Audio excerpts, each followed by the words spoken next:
Snakes. Just hearing that word is enough to make most people's skin crawl.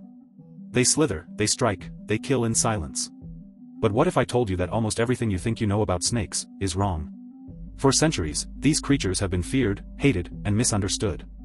But beneath the scales and the fangs lies one of nature's most fascinating survival stories, a story of evolution, adaptation, and mystery. So today, we're diving deep into the secret life of snakes, from the deadliest assassins to the strangest, most surprising species you've never heard of. Let's start with this shocking fact: there are over 3,900 species of snakes on Earth. From the freezing mountains of Tibet to the steaming jungles of the Amazon, snakes have conquered every continent except Antarctica. Some live in trees, some in deserts, some in the ocean, and yet, they all share one goal: survive in a world that was never built for them. But how did snakes even get here? Scientists believe they evolved from lizards over 100 million years ago. Early snakes had tiny legs, yes, legs, which slowly disappeared as they adapted to life underground. That's right, snakes may have started as burrowers, slithering through tight tunnels where legs got in the way. Over time, nature decided they didn't need them anymore. So the legs vanished, and the snake's body became a perfect moving machine, one long, muscular ribbon built for stealth. Now, let's talk about that movement. You've probably seen snakes slither, but did you know there are 5 different ways they move? The sidewinder, for instance, literally throws its body sideways across desert sand, touching the ground with only 2 points at a time. It's how it avoids burning itself in 130-degree heat.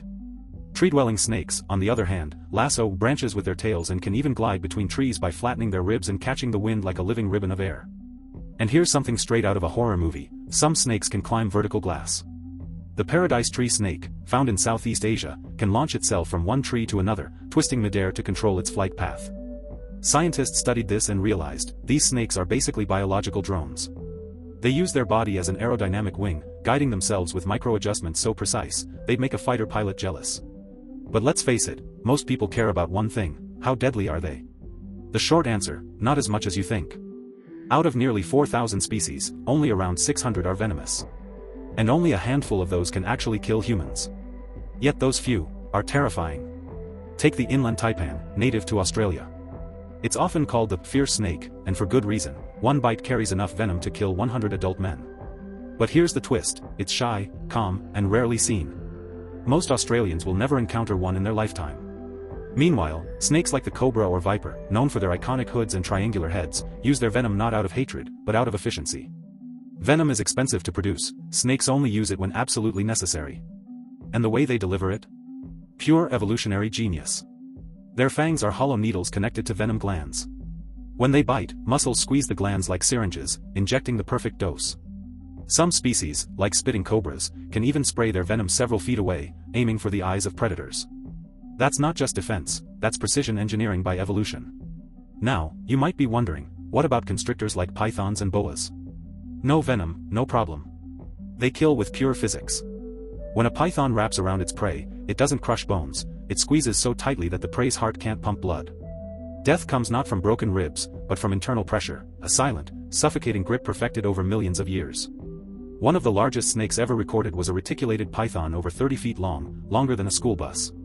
Imagine walking through the rainforest and realizing something that size could be hiding just a few feet away, completely invisible until it moves. But snakes aren't just killers, they're also parents, survivors, and escape artists. The king cobra, for instance, is the only snake known to build a nest. The female uses her own body to pile up leaves and guard her eggs, sometimes for weeks, without eating. When the babies hatch, she leaves, her job done. It's maternal instinct, cobra style. And speaking of babies, here's a mind-blowing twist: not all snakes lay eggs. Some give birth to live young, like boas and vipers. In these species, the embryos develop inside the mother's body, nourished by a yolk sac, nature's version of internal incubation. Others, like pythons, actually wrap around their eggs and shiver, generating heat to keep them warm. Yes, snakes can literally raise their body temperature just to be good moms. Now, let's talk senses. You've seen snakes flick their tongues, but they're not tasting the air like we do. Their tongues collect tiny scent particles and deliver them to a special organ in the roof of the mouth called the Jacobson's organ. It's like having a built-in chemical radar. Combine that with heat-sensing pits, biological night vision, and you've got a predator that can detect a mouse's body heat from several feet away, even in complete darkness. Some snakes, like the pit viper, have evolved such sensitivity they can strike prey accurately without seeing it at all. Their brain combines thermal images from those pits with visual data from their eyes, creating a hybrid, heat vision map of the world. It's the closest thing in nature to infrared goggles. But here's the kicker, snakes also play an essential role in the ecosystem. Without them, rodent populations would explode. They control pests, prevent disease spread, and keep food chains balanced. In some regions, a single rat snake can eat over 1,000 rodents in a year. So next time you see a snake, remember, it's probably the reason your home isn't overrun with mice. Of course, not all snake stories are peaceful.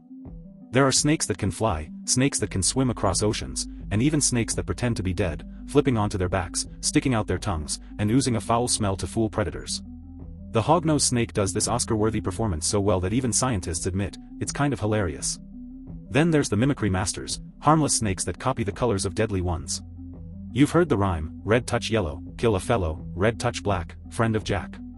That's how people tell the difference between a venomous coral snake and its harmless imitator, the king snake. Evolution turned costume design into a survival tool. But one of the strangest snakes on Earth doesn't live in the jungle or the desert, it lives in the sea. The yellow-bellied sea snake spends its entire life in the open ocean, thousands of miles from land. It gives birth in the water, breathes air through its skin, and can float for months without ever touching land.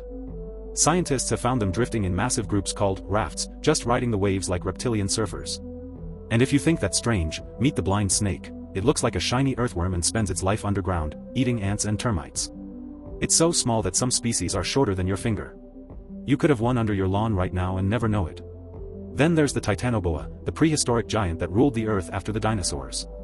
Fossils show it reached over 40 feet long and weighed more than a ton. It was the ultimate apex predator, a snake so massive it could crush crocodiles. Scientists say it could only have existed in the superhot climate of ancient South America, where temperatures averaged over 90 degrees Fahrenheit.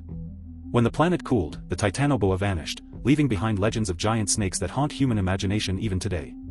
Snakes have always been a symbol, of danger, of evil, of rebirth. In ancient mythology, they were both feared and worshipped.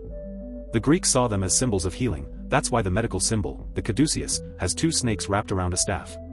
In other cultures, they represented immortality, wisdom, even creation itself. So, are snakes really villains? Or are they just victims of bad PR? The truth is, most snakes want nothing to do with humans. They're shy, quiet, and defensive only when threatened. You're more likely to be struck by lightning than die from a snakebite in the United States. Yet, for all their mystery, snakes continue to fascinate us, because they represent something ancient, primal, and powerful. They are the silent survivors of evolution, cold-blooded, yet endlessly adaptable. From deserts to oceans, from temples to backyards, they remind us that nature's most feared creatures are often the most essential. So the next time you see that slithering movement in the grass, don't panic. You might just be looking at one of the oldest, most perfectly designed life forms on Earth, the living embodiment of nature's quiet genius. Music fades into a slow heartbeat rhythm. The final line is whispered softly. Because in the end, snakes don't need legs, when evolution has already made them unstoppable.